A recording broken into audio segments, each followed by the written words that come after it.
Assalamualaikum warahmatullahi wabarakatuh. Selamat datang kembali di channel Al-Hilal Siagian. Jangan lupa untuk mengklik tombol subscribe dan aktifkan loncengnya. Selamat menyaksikan. Pertemuan sebelumnya, kita telah membahas materi tentang menganalisis unsur-unsur pembangun cerpen, yaitu unsur intrinsik dan unsur ekstrinsik. Unsur intrinsik adalah unsur dari dalam cerpen, sedangkan unsur ekstrinsik adalah unsur dari luar cerpen. Nah, kali ini kita akan membahas tentang bagaimana caranya mengonstruksi teks cerpen. Kompetensi dasar dalam pembelajaran ini adalah 4.9 mengonstruksi sebuah cerita pendek dengan memerhatikan unsur-unsur pembangunnya.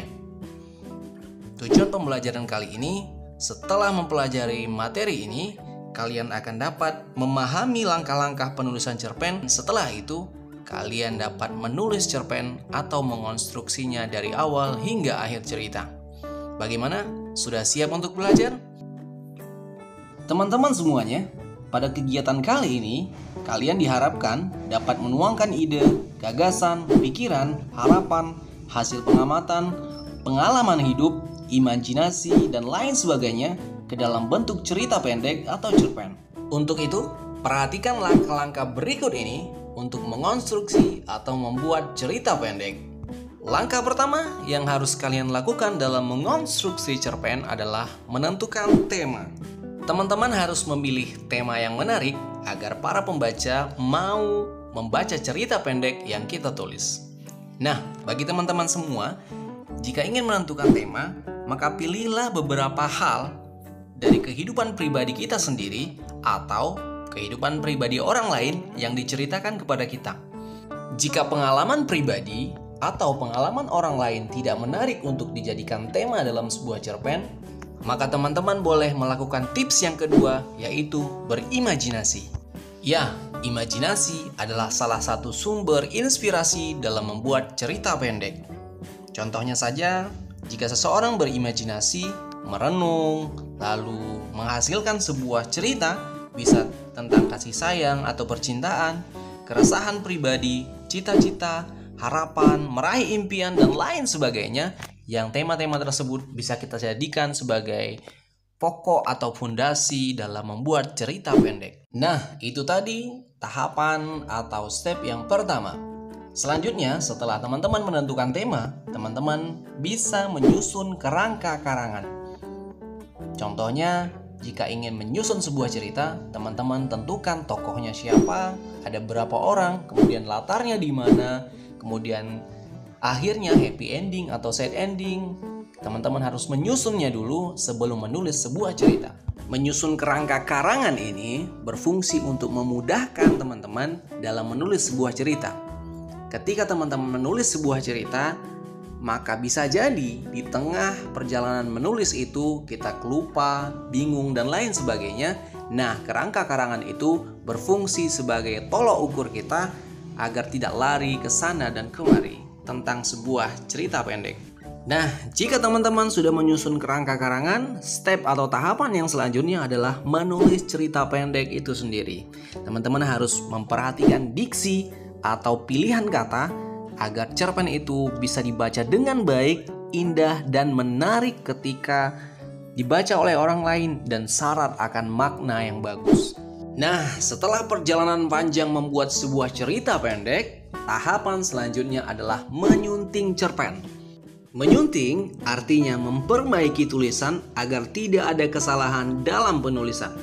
Teman-teman semua harus mencermati kembali apakah masih ada hal lain yang belum tersampaikan atau mungkin terdapat ejaan, diksi atau pilihan kata yang kurang tepat, atau bisa jadi kalimat yang kurang efektif, maka teman-teman harus memperbaikinya dalam proses penyuntingan ini. Beberapa aspek yang harus teman-teman perhatikan dalam membuat cerita pendek adalah keefektifan kalimat. Penggunaan kalimat yang efektif harus menjadi titik fokus utama agar para pembaca memahami apa yang kita sampaikan di dalam cerita pendek. Teman-teman semuanya, kalimat efektif maksudnya adalah kalimat yang tepat mewakili maksud maupun pikiran penulisnya.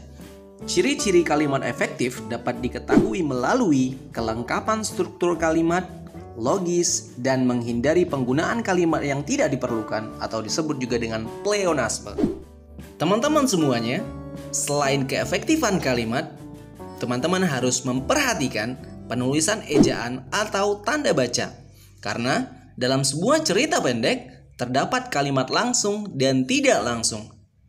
Apa itu kalimat langsung dan tidak langsung?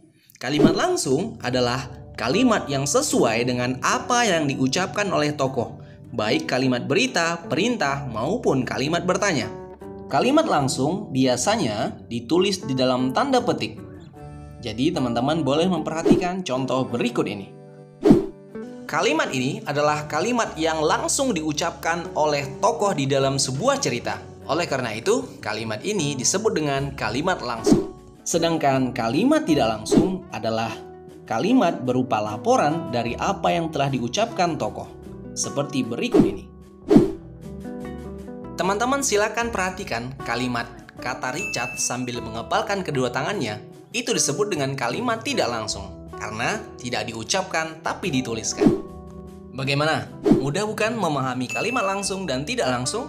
Teman-teman harus memegang kata kuncinya, yaitu kalimat langsung, kalimat yang diucapkan langsung oleh tokoh di dalam sebuah cerita dan diawali dengan tanda petik, sedangkan kalimat tidak langsung adalah kalimat berupa laporan dari apa yang telah diucapkan oleh tokoh.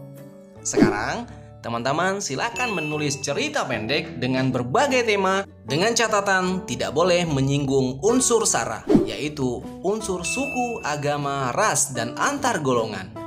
Sampai di sini dulu perjumpaan kita. Jika ada pertanyaan dan saran, silakan tinggalkan di kolom komentar. Dan jangan lupa untuk mengklik tombol subscribe dan aktifkan loncengnya.